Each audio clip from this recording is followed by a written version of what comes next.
অল্প বয়সে বিয়ে করলে কি কি উপকার জানতে চান? এই সমাজ কখনোই আপনাকে ভালো কিছু দিতে চায় না। এই সমাজ সব সময় আপনাকে পাপের সাগরে ডুবিয়ে রাখতে চায়। আর এভাবে শেষ হয়ে যাচ্ছে আমাদের চরিত্র।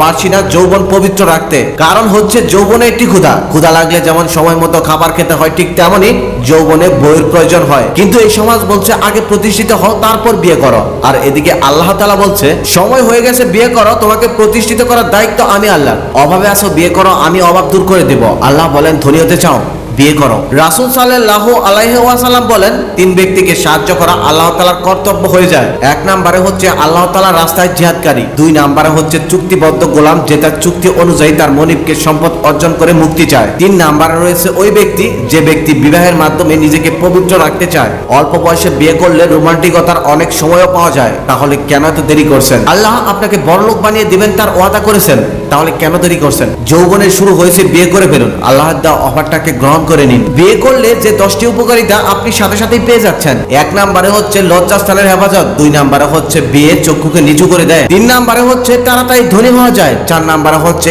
ঈমান পরিপূর্ণ হয়। পাঁচ নম্বরে হচ্ছে অসুস্থতা দূর হয়ে যায়। ছয় নম্বরে হচ্ছে ইবাদতে মজা পাওয়া যায়। সাত নম্বরে হচ্ছে আল্লাহর নৈকট্য লাভ করা যায়। আট নম্বরে মানসিক তৃপ্তি পাওয়া যায়, এমন তৃপ্তি যেটা তুমি শুধুমাত্র স্ত্রীর কাছে পাবে, জেনা করতে গেলেও পাবে না। নয় নম্বরে মেজাজ সবসময় ঠান্ডা থাকে, মাথা কখনোই হট হয় না। 10 নম্বর যৌবনের ক্ষুধা নিবারণ হয়। যৌবনের শুরুতেই বিয়ে করলে এরকম আরো অনেক উপকার আছে। সময় মতো খাবার না খেলে যেমন পরে গোস্ত, পোলাও, বিরিয়ানি দিলেও আর ঠিক মতো খাওয়া যায় না, বিয়েটাও ঠিক তেমনই। এর প্রতি ছবি আপনি আপনার আশেপাশে দেখতে পারবেন। খেয়াল করে দেখবেন 30 বছর পার হয়ে গেছে এমন একটা ছেলে যাকে বাবা মা জোর করেও আর বিয়ের জন্য রাজি করাতে পারছে না। এদিকে আবার 15 বছরের ছেলেটা বিয়ে করার জন্য অস্থির হয়ে আছে।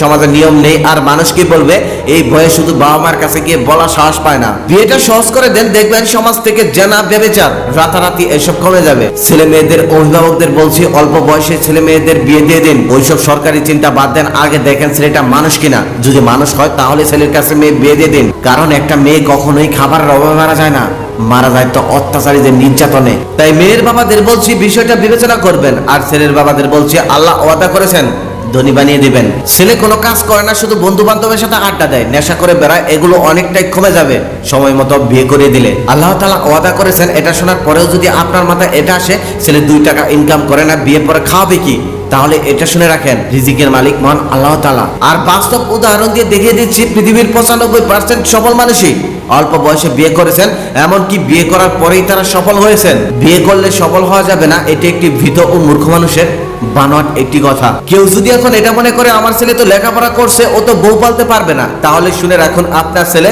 2-3টা গার্লফ্রেন্ড পালার যোগ্যতা রাখে। আর শুধুমাত্র একটা গার্লফ্রেন্ডের পিছনে কতটুকু সময় ও ঝামেলা পোহাতে হয় তা আপনি নিজেও কল্পনা করতে পারবেন না। একটা বইয়ের পিছনে যতটুকু সময় দিতে হয় তার থেকে অধিক বেশি সময় আপনার ছেলে অন্যের মেয়ের পিছনে ঠিকই দিয়ে যাচ্ছে, তা হয়তো আপনি জানেন না। পরিশেষে একটা কথাই বলতে চাই, বিষয়টি খুব ভালোভাবে খেয়াল করে দেখবেন। একটি গাছে যখন একটি কাঁঠাল পাকে তখন সেই কাঁঠালটি সুন্দর একটি ঘ্রাণ ছড়ায়। তবে সেই কাঁঠালটি যদি আপনি সেদিন গাছ থেকে না পারেন, তার 2 দিন পরে সেটি একটা গন্ধ ছড়ায়, একটা বিচ্ছিরি গন্ধ, যেই গন্ধে আপনি সেই কাঁঠাল গাছের নিচেও টিকতে পারবেন না। ঠিক তেমনই সময় মতো ছেলে মেয়েদের বিয়ে না দিলে তারা এমন কিছু গড়িয়ে ফেলবে যার জন্য বাবা মায়ের মান সম্মান সহ চলে যায়।